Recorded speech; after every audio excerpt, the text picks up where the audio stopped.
I first worked with Bonnie Tyler when Jim Steinman asked me to write a special song for her.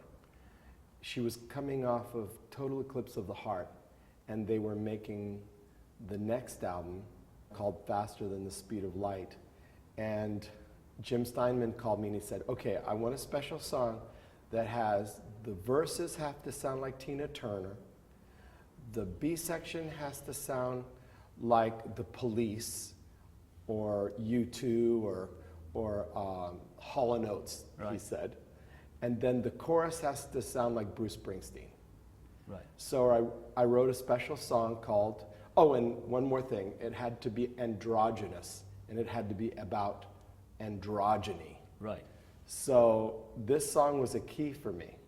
It goes like this. If you were a woman and I was a man, would it be so hard to understand that our hearts are hot and we do what we can? If you were a woman and I was a man, if you were a woman and I was a man.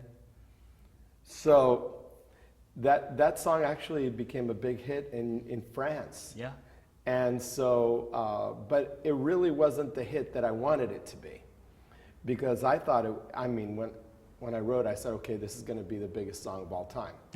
So after that album came and left, I went to work with a couple of long-haired guys from New Jersey called John Bon Jovi and Richie Sambora. Sure. And the very first song we wrote together went like this.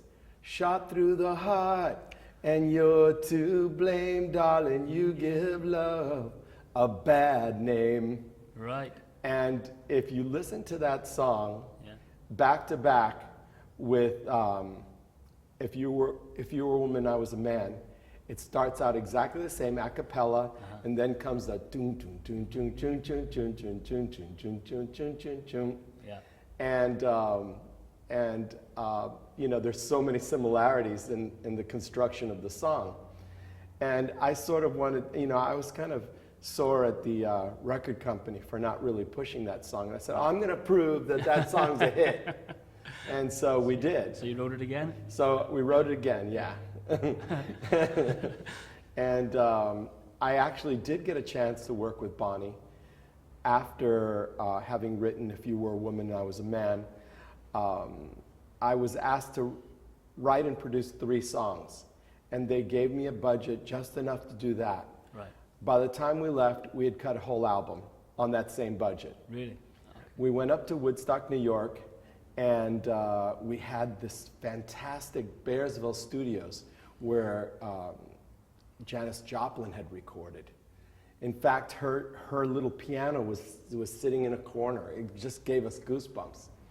And so just over those few days, we cut an entire album. And then we submitted it to the record company for the same amount of money. I begged the musicians to stay overtime, and everybody loves Bonnie so much. And she's absolutely one of the funnest, greatest, warmest, generous, sweetest, and most prepared artists I've ever worked with.